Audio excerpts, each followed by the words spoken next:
As I just said before I pressed record, you said you wanted to use this platform to register your endorsement of the former president for a second term. Um, just kidding, just kidding.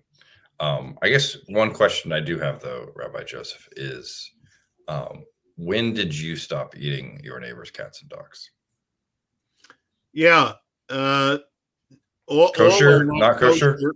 Yeah, none of them are kosher. The nature of this horrific, um, it repeats an old meme that comes from the Middle Ages that Jews, here Haitians, use blood to be part of their culture. So it is the blood libel.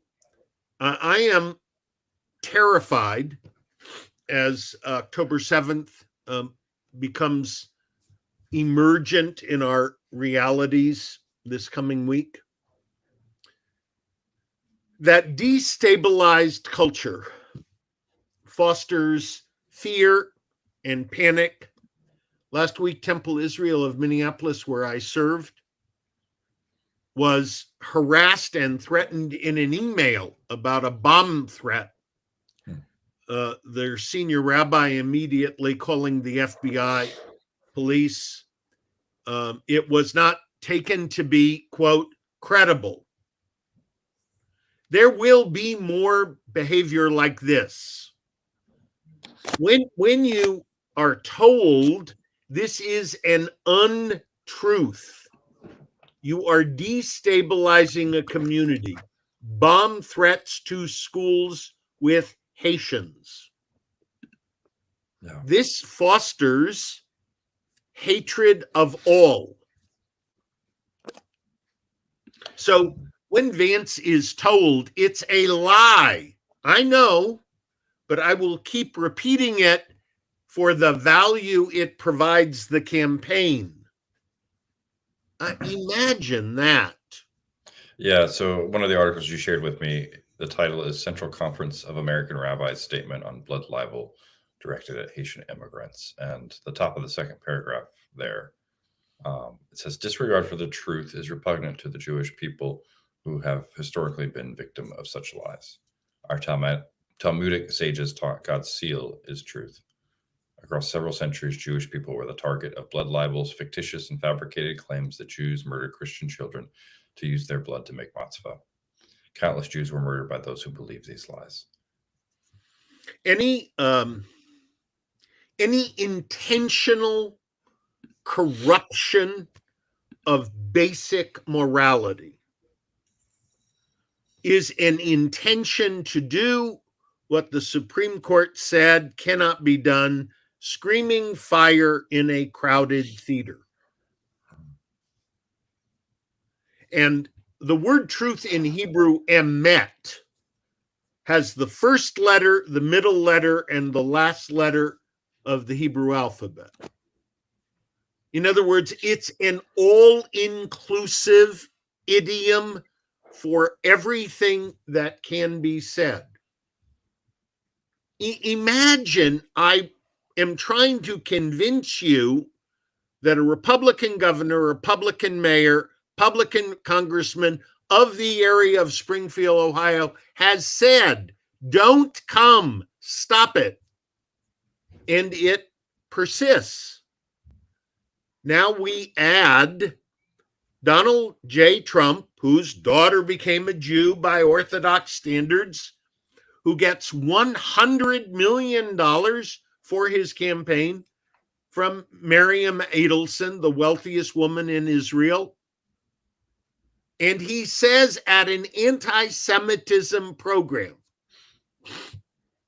what am I going to do? How is it that only 40% of you vote for me? If I lose, it's on you. Yeah. Not only is that a repugnant act of civil division, it repeats the meme of dual loyalty. You aren't to be trusted.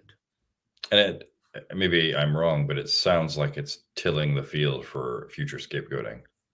There's no question. It's not even nuanced. Look, you and I have talked about this before. The rabbinic sages in a chapter called Pirkei Avot, the sayings of the fathers, first century text in the Mishnah, there's a little teeny passage at the end that says the Holy One, the Creator, and there's a long list of things that were created before the first Sabbath and then stored away. One of them is the hole in the earth which swallowed Korach in the book of Numbers and all the rebels. And I have this fantasy that there's a little closet that the Holy One has all these things stored up. Is there another trapdoor that can just be used? And how many different moments can a human being do something beyond imagination? All policies notwithstanding, idioms, right, less, conservative, progressive, none of it matters. This is a leader which tens of millions of human beings follow. And he got up and said, what is the matter with you? If you vote for her, Israel will be destroyed. You are not real Jews. Can you talk a little bit, Joseph, about what's mentioned here in this article, this statement by American rabbis, just the importance of truth in Judaism? It seems like for those who believe Jesus is the way and the truth, being clear on what Jesus might have meant by that seems important. There are rabbinic, midrashic, homiletical, philosophical reflections on God creating humans knowing that they will not always do what is required, what is commanded. And they will, however, be given the opportunity to pursue the truth. It is not something that is constitutive. Being able to tell the difference between the truth and that which is false goes back to the very beginning. What is the last story told before Abram is told to come? And that, of course, is the Tower of Babel. What a fascinating moment. I'm going to give you language, and you will use the language to create a tower so you can attempt to gain the power over the source of your creation. And the resolution of that will be you won't understand each other. Mm-hmm.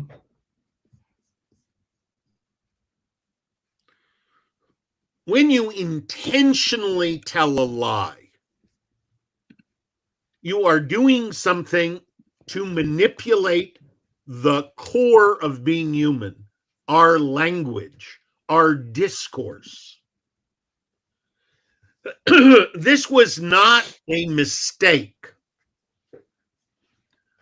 What upsets me about what is going on in politics is the intentionality of inverting truth, manipulating language for the purpose of continued destabilization.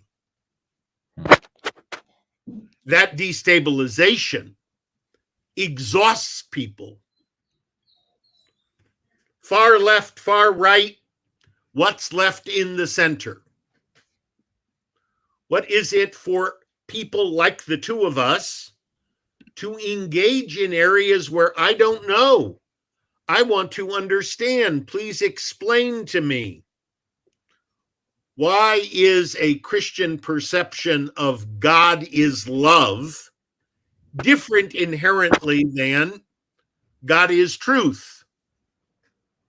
Let's help each other understand that. But if I get up and say, it doesn't matter what Edelheit says, if he's not voting for me, he is not to be trusted.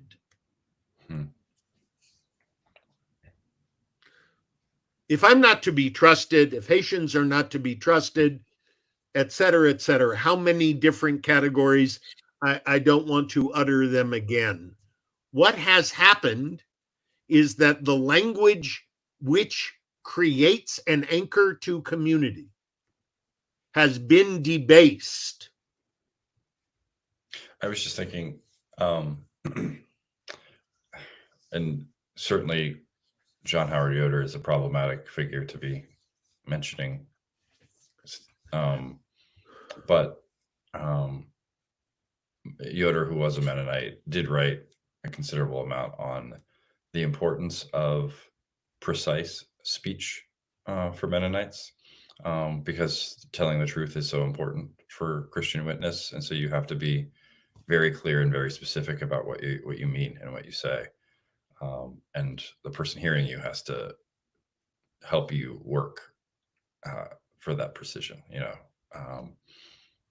and that's that sort of insistence on specificity and language for the sake of the truth is a far cry from willingly telling a lie to advance a predetermined outcome. And why isn't it that the trapdoor has not opened and swallowed them? How do people stop this cultural destruction of a unique divine capacity that we can talk to each other, learn words, change ideas, discuss, debate?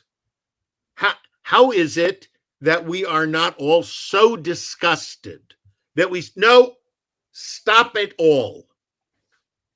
What's interesting too, that this is the Judeo ethic underneath everything that people want to pay lip service to.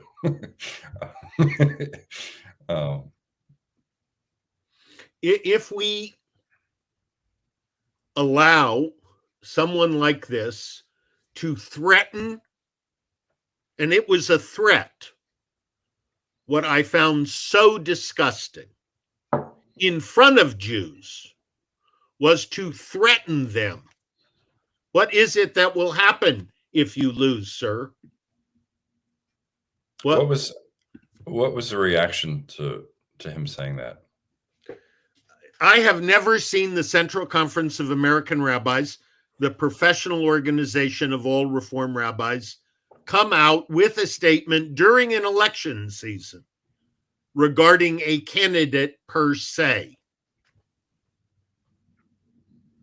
The ADL, the Anti-Defamation League, the American Jewish Committee, there isn't anyone other than Benjamin Netanyahu who did not stop and say, no, that's wrong now. Okay, we understand you're attempting to use whatever you have at your disposal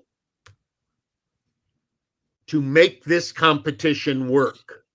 Historically, Democrats have been the political party, the policy, the cultural area where Jews feel most comfortable.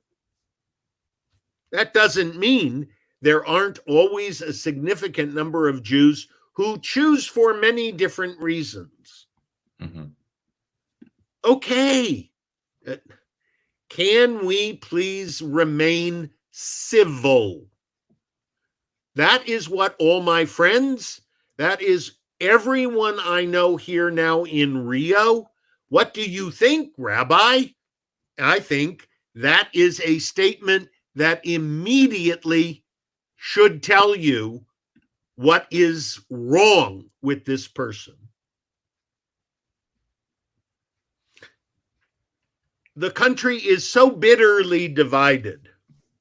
If you were a leader, why would you conscientiously divide it again among its already bitter divisions? We have had months in the Jewish community of being frightened, marginalized by campus problems. Again, an issue of discourse, this time from the left. And now we need to be told by, quote, the party that questioned presidents of universities about anti Semitism. Why didn't Elise Stefanik, who questioned just answer, why didn't she say anything about what Trump said to Jews? It's a disruption of our civility.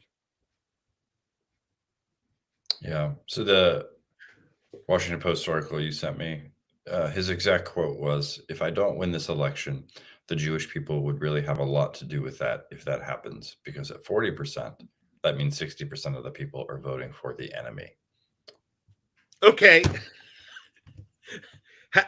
I don't like going back to Germany in the 30s. It does no good. It's a misuse of history. But where else do you find someone with this platform and cachet? Why does everything not stop? Okay, now you're done. Is there a group he has not intentionally stepped on? And when someone says, no, that's a lie, doesn't matter. So as I prepare now on Wednesday night and Thursday to begin a new Jewish year, and then October 7, and then the Day of Atonement, what is it that Jews are going to be thinking about? Yet another war in Lebanon, hostages that have not been returned either alive or as remains, and now someone who claims he is the most significant, important president Jews have ever had. Don't tell David. Yeah. So you mentioned, pivot to Lebanon. The war is back above the fold on the front page of the newspapers. Look, I will say what I've said from the beginning of our conversations.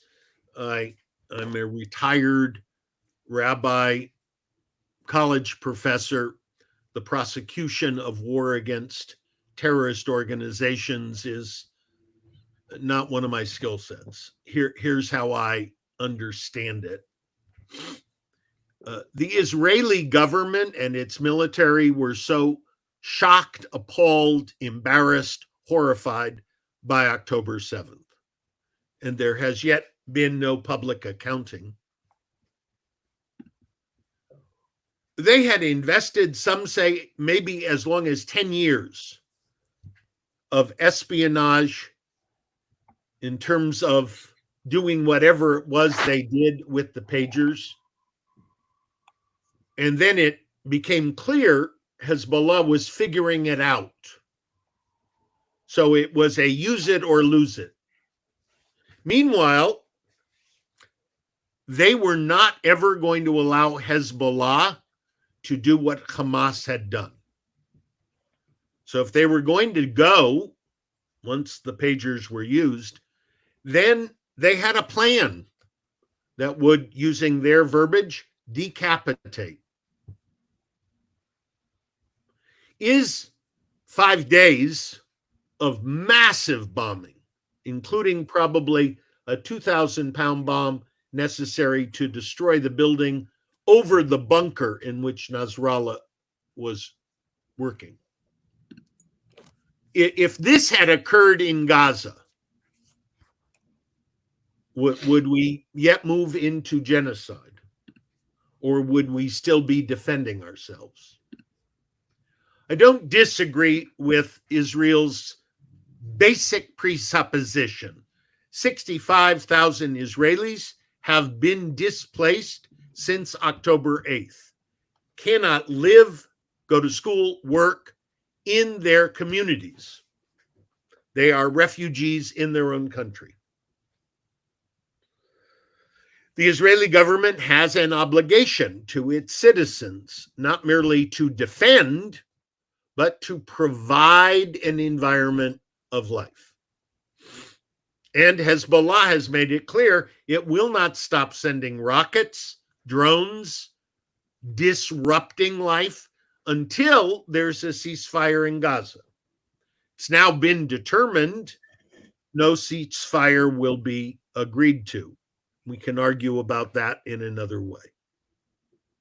So a combination, some unexpected, some to be determined politically, domestically.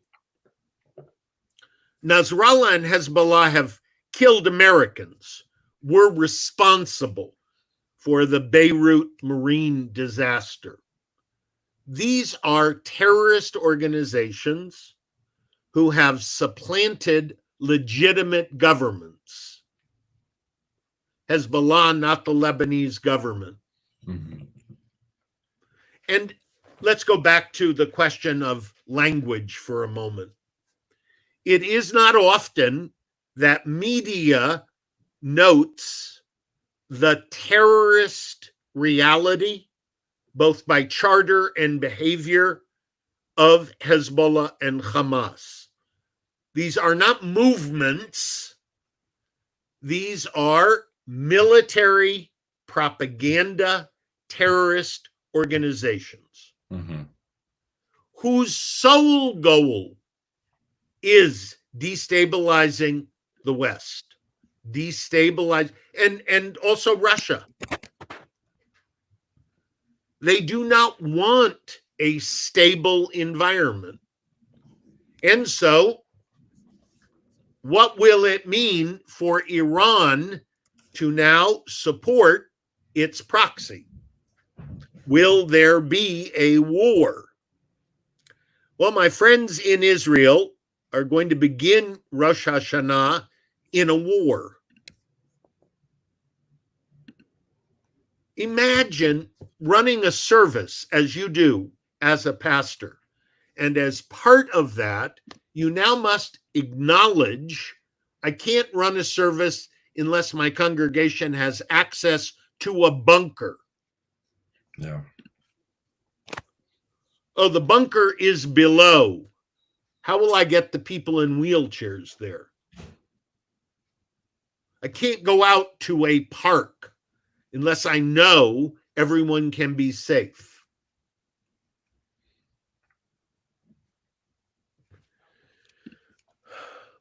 Too many people are dying.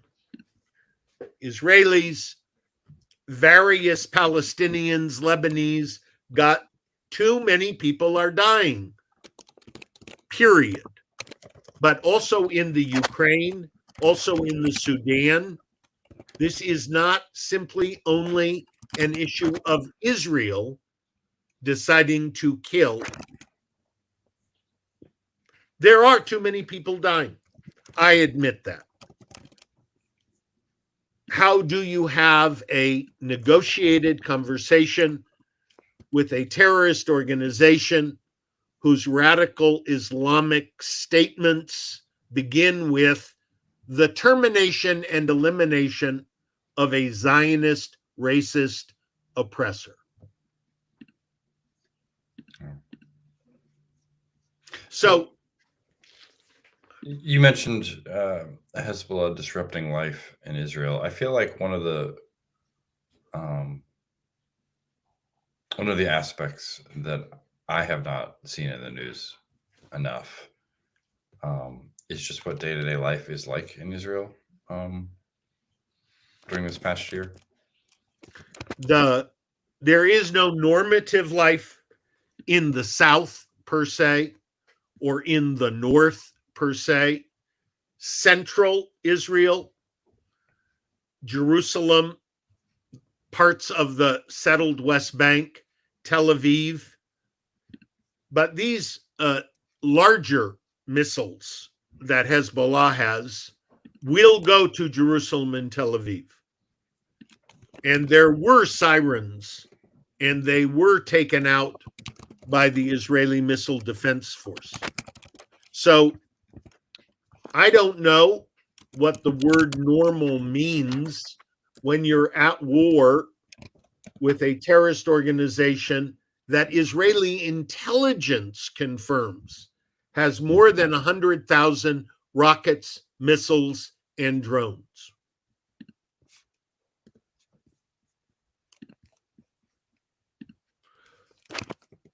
I have friends and family in Israel who attempt to move ahead day by day in whatever their work, their family, their social construction, without feeling minute by minute they're at risk.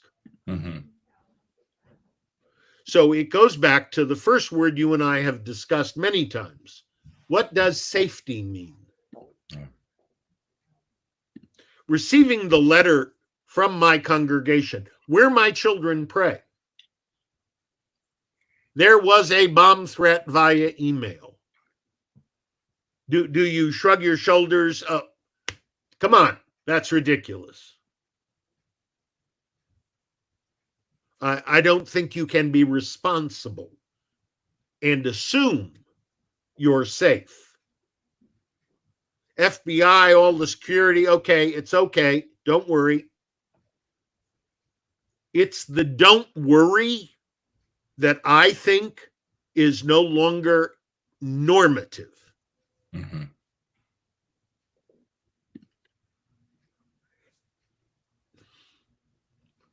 Who should worry with us? I wanted desperately for major Christian organizations to scream after what Trump said. No, no, no, you don't do that. No.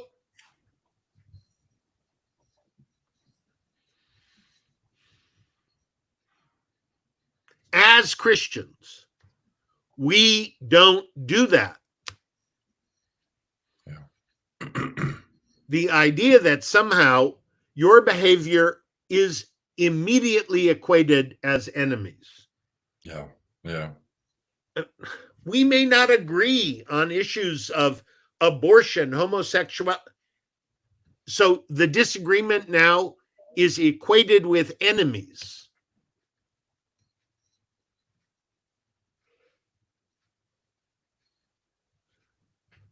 We've got to do something to retrieve what's common.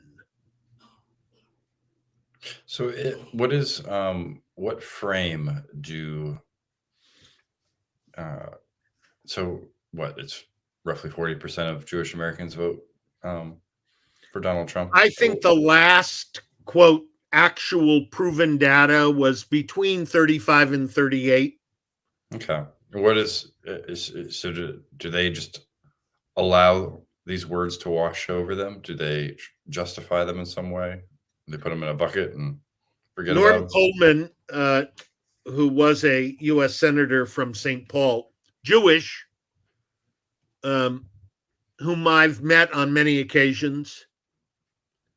I'm not quite sure what it is that they think will happen when they spare their own dignity.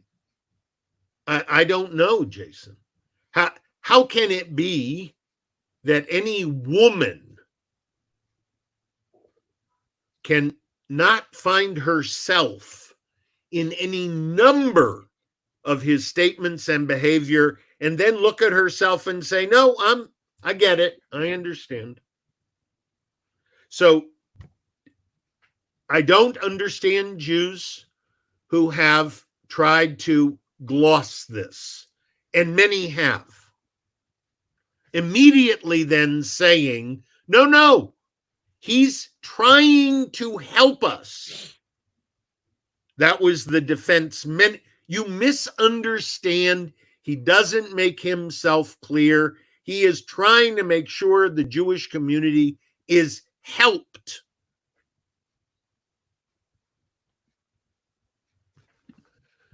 So millions and millions of psychopaths and insane asylum and drugs and okay, all immigrants are cast as the most dangerous possible extremes. And no one says there's a problem, but not an exaggerated horror story. Mm-hmm. But that's what I'm now beginning to come to understand about myself. I was focused too much on what was happening in the extremes and did not pay attention to what is now barren in the center. Hmm. Hmm. As worried as I am for the day after the election, doesn't matter who's won, because as you've said to me, we're left with a country that hates itself.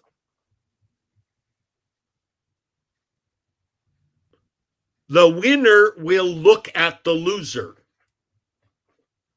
and the loser will be angry, rejected, on and on and on. What is to be done with reconstructing a different in between?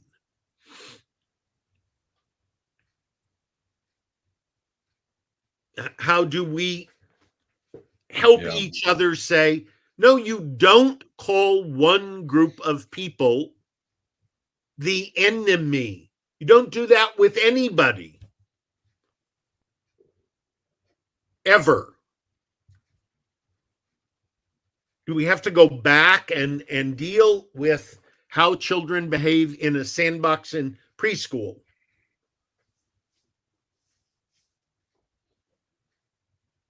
Because globally, in a leaderless moment, we're not engaged. Mm-hmm. And we're going to be left with each other. Doesn't matter who wins, doesn't matter all the other political issues. At some point, we're going to look across the chasm. And here we are. Now, what do we do? What do you expect to come next in Israel? I had hoped and prayed that we would reach the first anniversary of October 7th, and minimally those who have children, husbands, mothers to bury would be able to do that.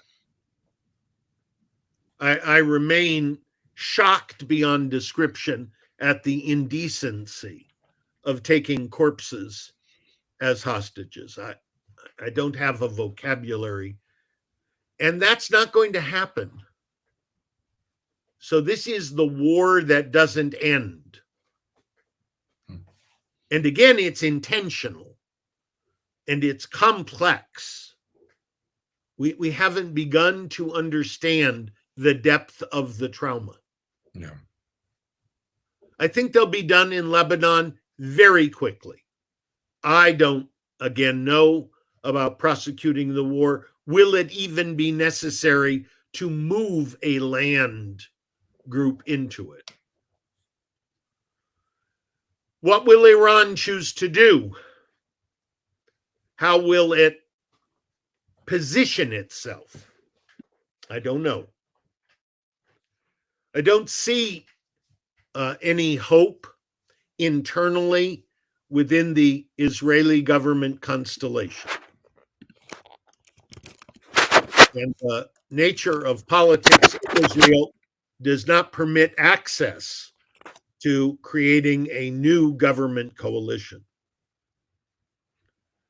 I I am offering for my Holy Day greetings the following statement. Resilience requires a horizon of hope.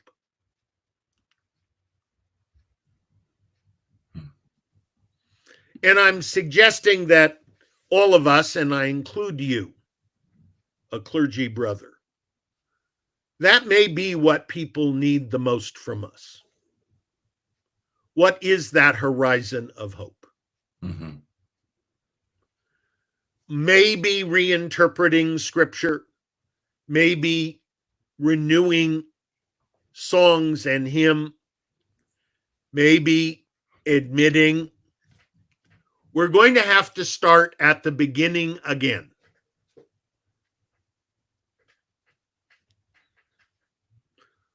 But if we're going to be resilient as individuals and as a community and the communities within the community, I am now convinced we need a horizon of hope. Okay. Will that come with the end of violence? Yes, but not necessarily. I cannot begin to imagine how long it will take Israel as a very diverse. It is 75 years old and it is created on the basis of integrating refugees. Yeah. Very few Jews simply decided to go.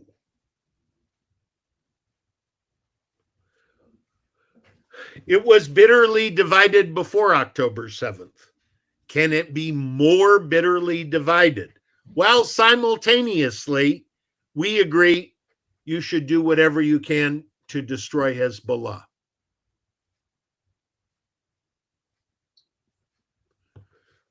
I expect Israel, as did Netanyahu at the UN, to understand it is alone.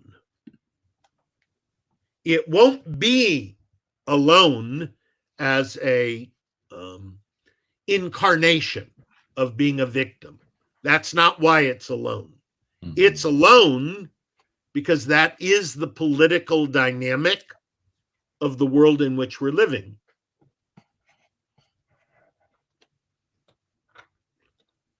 Syria has become a Russian proxy. Lebanon, Hamas, the Houthis are Iranian proxies. These are new political alliances. I don't know what Israel will do depending on the vacuum of a post-election. If Harris wins, at least there's little transition. The Biden-Harris plan has, and I think should be supported bipartisan.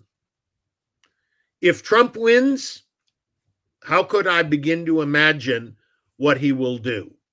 I'll get on the phone and call Putin and we'll solve the Ukraine in less than 24 hours. Okay. And I want to go to Charlie's Chocolate Factory.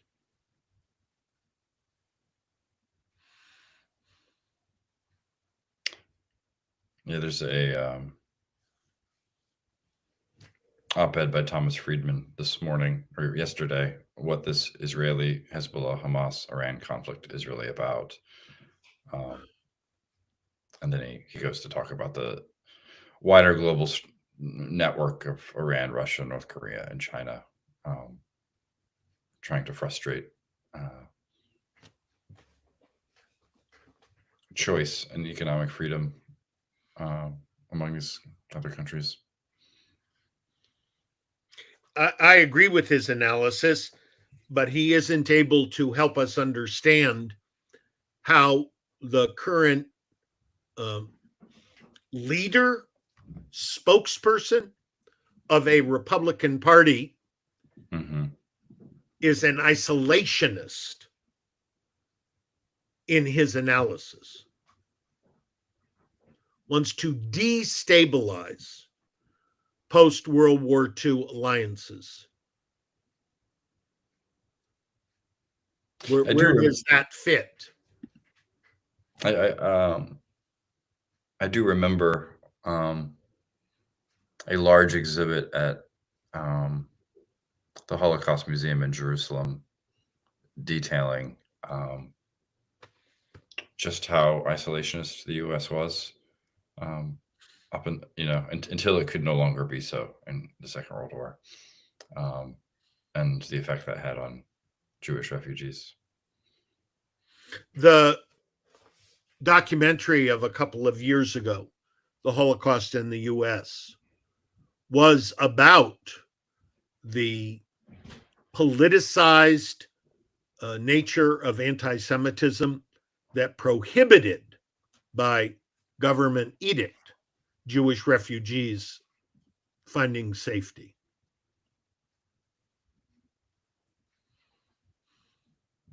So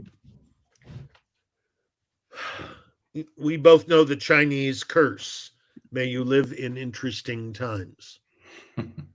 But when it gets more and more interesting, incredulously interesting, on a daily, sometimes hourly basis, how are we asked to interpret a text of permanent surplus meaning?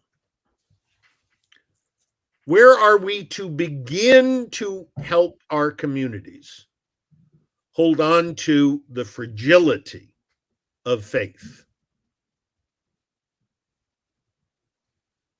Whatever the early, still creative intertestamental reality, Hebrew Christians, Christian Jews, whatever that was, it changed once Constantine said, okay, I'm taking you on as my brand. Mm-hmm. So there were 300 years, give or take a decade or two, which was open, dynamic, always changing. But once you brand it, and that is what I'm afraid of with, quote, MAGA. It's a brand. Mm-hmm. Yeah. And part of the brand includes, it's the Jews' fault if I lose. Well, so my wife and I have a house in Lexington, Virginia, about 3 hours away from here. And I was there last week to mow the yard, and there's 2 universities in town.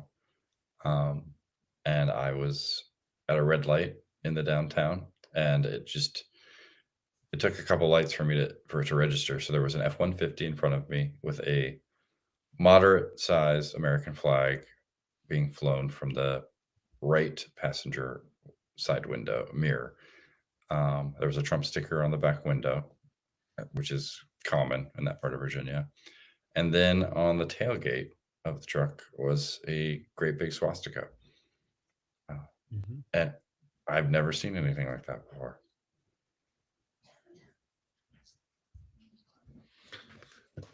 There are so many times I was certain this is the final comment that will make everyone understand. Let's go back to 2017, your neighborhood, Charlottesville. How is it that anybody misunderstood there are good people on both sides? Mm-hmm. No, excuse me, they're not.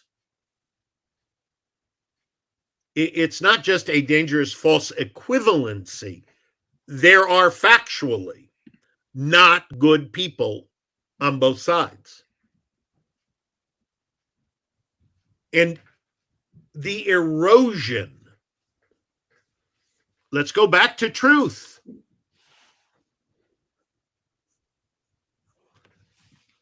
Why hasn't this all self-corrected? I assumed at some point it would, and it hasn't. Yeah. And now I'm sending you articles about a former president who said to Jews in a program about anti Semitism. I mean, what?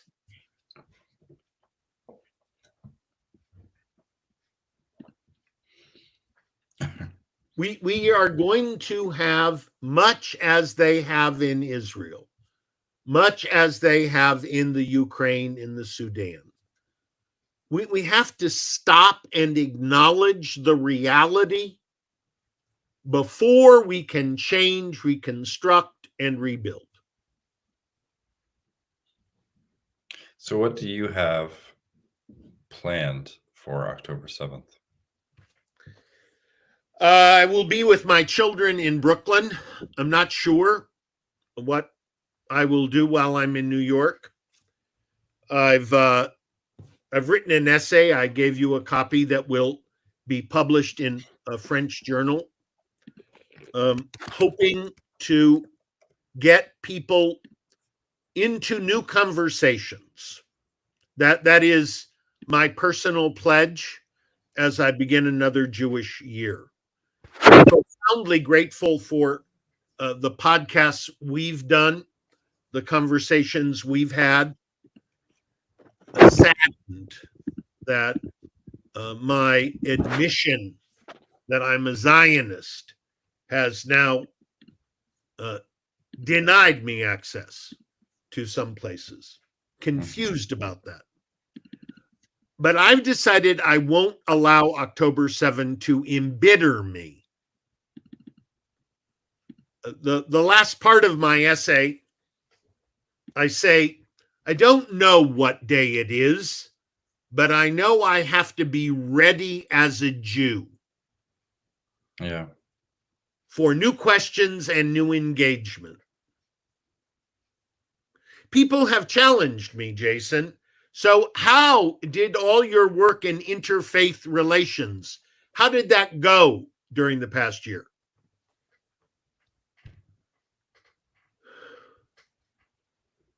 Well, we will talk about this essay in a separate conversation.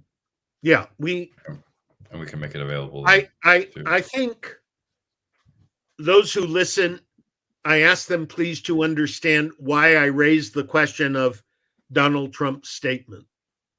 It is a characteristic of the zeitgeist. It is a moment in our US elections which you can replicate all around the world. Why is it that we don't all stop and say, that's enough now? Mm-hmm. All of us. Why have our corrective impulses no longer found engagement? Yeah. Well, As I begin the Holy Day season, all of you are going to be in my prayers that you might all be inscribed for a year of hope, serenity, and health. Thank you. And yeah, I'll be in touch.